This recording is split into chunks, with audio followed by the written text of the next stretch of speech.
What's up, everybody? CHM Carnivorous here. I hope you're having a wonderful day and a wonderful week.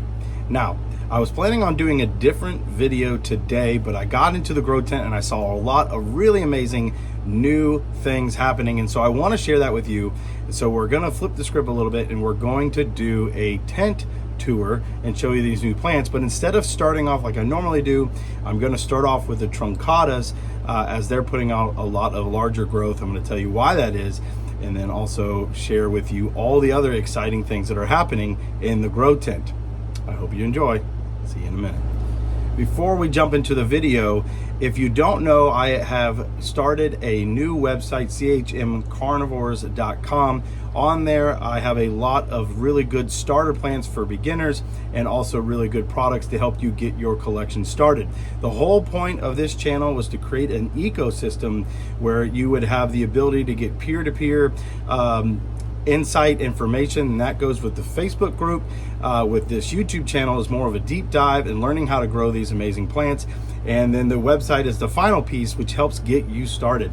And so I'm very, very excited that it has now become full circle and that all those three parts are put together. And so without further ado, let's get into the video. As promised, we're going to jump right in to the Truncatas, and I'm going to do things in reverse and show you some of the larger ones first, but stick around because there's some really amazing things that are happening in the tent. First one up, this one is a fan favorite. This is Passion, or JB by Passion from Carnivorous, this new leaf. Again, the camera doesn't do it justice. I believe it's about a foot from end to end at this point. Absolutely growing amazing. I started feeding them more aggressively. I've been feeding them an Osmocote pellet in their pitchers about once every 2 months. I don't want to feed them too aggressive because I'm running out of space as it is, but this has been an exceedingly good grower. I have some more of its siblings. Same thing there. I'm going to show one in a minute, but they are an exceedingly good grower, and I highly recommend this. Carnivorous has them. Underneath that is JB by Passion, and by the way, I'm going to show you a picture on this on the Passion by the JB by Passion in just a minute. But this is JB by Truncata Giant, and what's really weird about this one is it put out this really gnarly picture. It normally has absolutely stunning pictures. I don't know what was going on there. Probably got too dry is normally the case, but as you can see, the lid did not form, and so it just created this little truncated, no pun intended, picture. It does have some other pictures on here. Unfortunately, when I was moving them up, I did squish that one, which is unfortunate because they're so amazing. Here is the older picture on that Passion, that JB by Passion. As you can see, it's starting to go out. Here's a larger one that this is the one I fed Osmocote pellets to.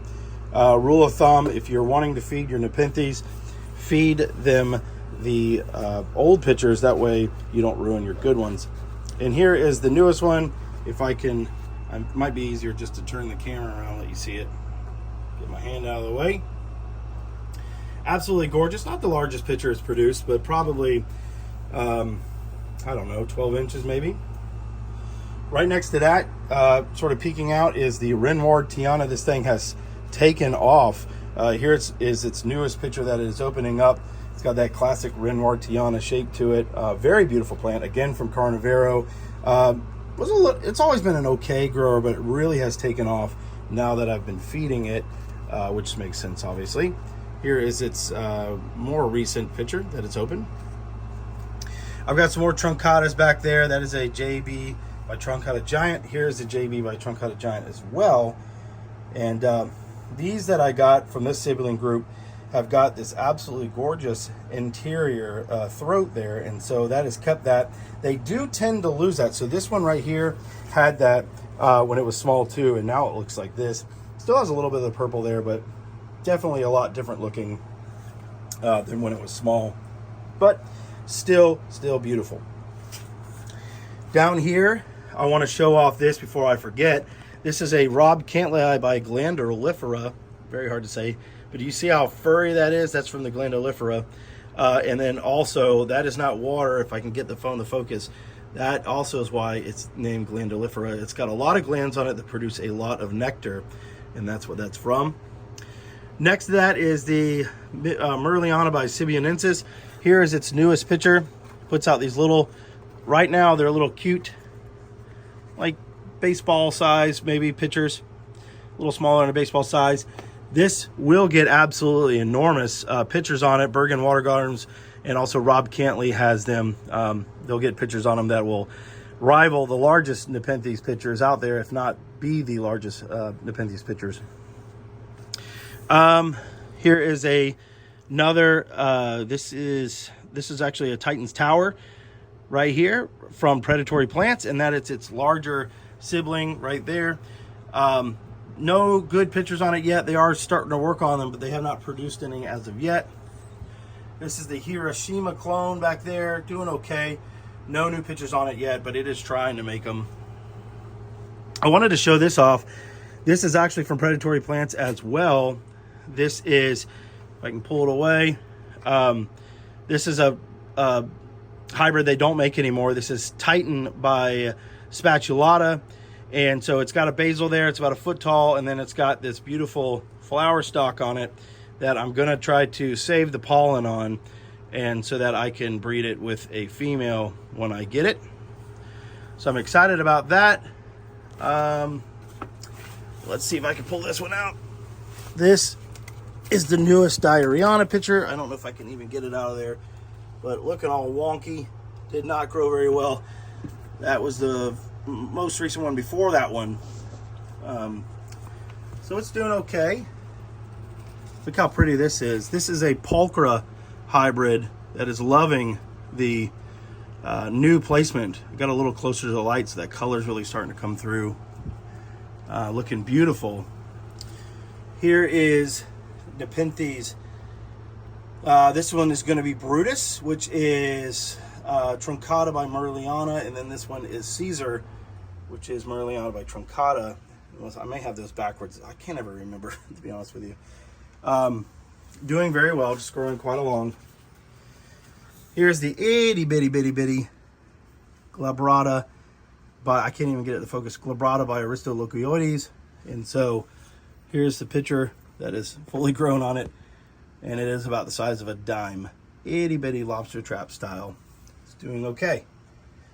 In the back here we have Ventricosa by Merliana by Bongzo. It's got several basals on it, doing really well. It's growing up high. I'm surprised it hasn't flowered yet, but very excited about that. Got that from Todd's Tropicals. Let's see. Here is the Mira by Truncata from Carnivorous. And here is its newest picture on it. Looking very lovely. Getting it close to the light definitely brings the colors out in these for sure. Here is that freebie that I got from Predatory Plants. It is a complex Veitchii hybrid, and it is really starting to show that neck. And again, with this one, very strange. The entire time I've had it, it has been an all green plant or all green pitcher, and now it is very much like a very sort of lowland Veitchii esque with maxima in it, and so it's got that real long neck, looking very pretty. I like it. Then big surprise here. This is my Rob Cantley by Renardiana, and as you know, I've been growing this thing at a very big angle for a while, trying to get it to basal, and finally it basaled. One thing I've noticed that I did with this one is, another thing you can do to help it along is kind of expose the base to the light, and so that is what I've done here. Is I pulled back the sphagnum moss a little bit and exposed the base where the node is, and that helped it grow. Just make sure you don't expose it too much. You don't want the plant to dry out for sure. I've got my little unknown, unfortunately at this point, unknown seedlings growing all through here, doing very well, just trucking along. Nepenthes seedlings take a long time, so if you are going to grow them, it's a long game. You got to be patient with it, but they are worth it. Here is another pulchra hybrid that is growing quite nice, and so here are some more of them. It's not quite as nice as the other one, but it will get, the larger it gets, I've seen the parent, it gets very, very purple flowers. So I'm excited, or excuse me, pictures. So I'm excited to see that. Let's see, here are my babies. As you know, these are my Sibionensis, or excuse me, Rob Cantley bispatulata. They are growing out, doing just fine. And so they're getting that a lot of these are this dark purple, which I love. I love seeing that. So very excited to see that. These are homegrown by predatory plants.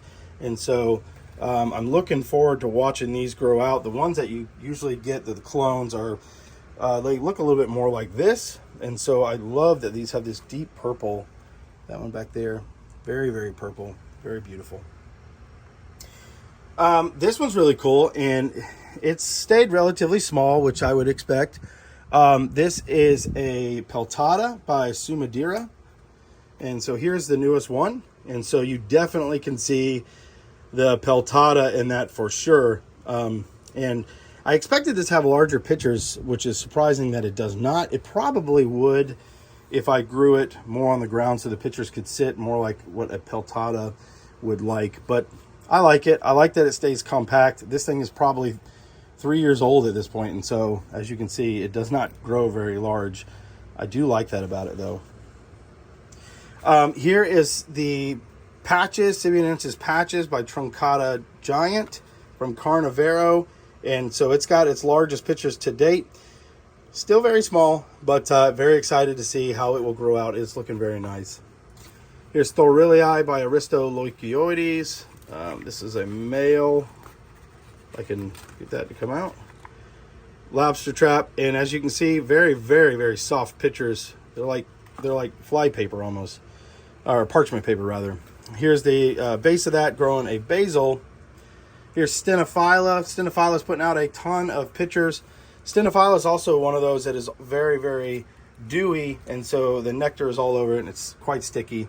So if you do get a Stenophylla, it's a very rewarding plant, very slow growing at first. I've said very a lot, but very rewarding, just a slow grower at first.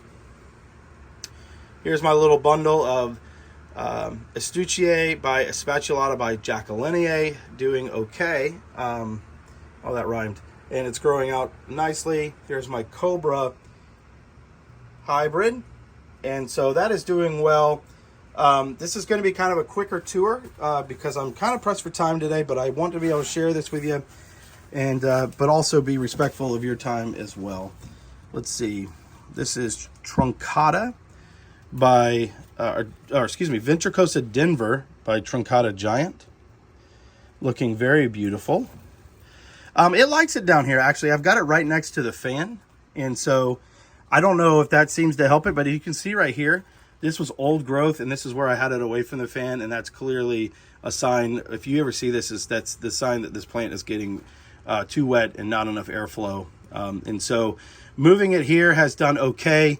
Probably what I need to do is take this out of this sphagnum moss altogether, repot it down to the roots, do what's called a hard pot, or hard repot rather, and just get rid of that, because I can almost guarantee you there's probably some fungus in there that I need to get rid of, which is why you see these leaves, they're just kind of rough looking, and probably was from when it was growing away from the water. And so getting that exposure and some new sphagnum moss will take care of that. Also, we'll probably treat it with some neem oil, and it will take care of that. Let's see what else we got here. This one right here is the newest picture on, let's see, I can't remember now, Marpesa by Clipiata. Marpesa is, to me, it's kind of like a Miranda, to be honest with you. But it makes really cool pictures. It's a Song of Melancholy by Boschiana, so a ton of Boschiana on that one. Pretty slow growing, which you would expect. Here is that Maxima wavy leaf. Looking good. This one's kind of going out, but it's got that spotting, very lightly spotted. The leaves are quite purple, so this is one of my favorite plants, aesthetically at least. It's just very pleasing to the eye, very beautiful plant, and so I'm excited to see that one grow out. I'll come down here to like, I got to get, so my goal is to get all these plants up off the ground, because they're just, even though I've got 2 fans going in this relatively small grow tent, it is not enough. As you can see, some of these plants are getting a little too, if they start looking like that, they're not getting enough airflow. And so I'm trying to work on getting that more airflow. But here is the Rob Cantley by Ventricosa. This one is kind of, this has been a bane of my existence, but it's also kind of really special to me because it was on its way out, was completely, I thought, done for, and I was able to get it to come back to life. And so that's very exciting. This is Bioc by Truncata, and I think I don't know, let me see if I can get in there. Very tiny picture on that basal, as you would expect, but we'll see how it goes. Everything is kind of slowing down, which I would expect. It's getting, it's definitely still hot, but not as hot as it normally has been, and so everything is going to start to cool off a little bit. The growth will start to slow. I'll probably pull way back on the watering to avoid fungal infections, but this is the time of the year where you're not going to, at least for me in my conditions, I'm going to see a little bit slower growth going. But really, the show here is the Truncatas, which I'll leave off on. Very, very good. These baskets, I made a video a long time ago on them, and I'm going to make another one. I highly recommend these. Now, you can buy professional baskets like this off of Amazon for exorbitant prices, but these are actually pond baskets that you can get at your big box store. Like this, I got these from Lowe's. $3.50, I think, is what it cost, and they do fantastic for epiphytic type of Nepenthes like a Truncata. Truncatas have a very, very shallow root system and stay that way, so this will be able to stay in this pot for quite some time. And as you can see, it provides that aeration. Truncatas also, because they have this very thicker, almost a succulent type leaf, can handle a little bit more of a dry out, and so they also love that. Excuse me. And by the way, just to give you a quick little tip, if you see these little bumps, that is not any sort of pest or anything like that. Those are the nectar glands. Truncatas have a very, very prominent nectar gland, so if you see that, a lot of people get confused on that. All right, everybody, I hope you've enjoyed this video. I know it was quick. If there's any plants that you saw that you want a little bit more attention on, let me know, and I will be glad to talk about it in the comments. As always, I hope you have a wonderful day and a wonderful week, and I'll see you soon. Bye-bye.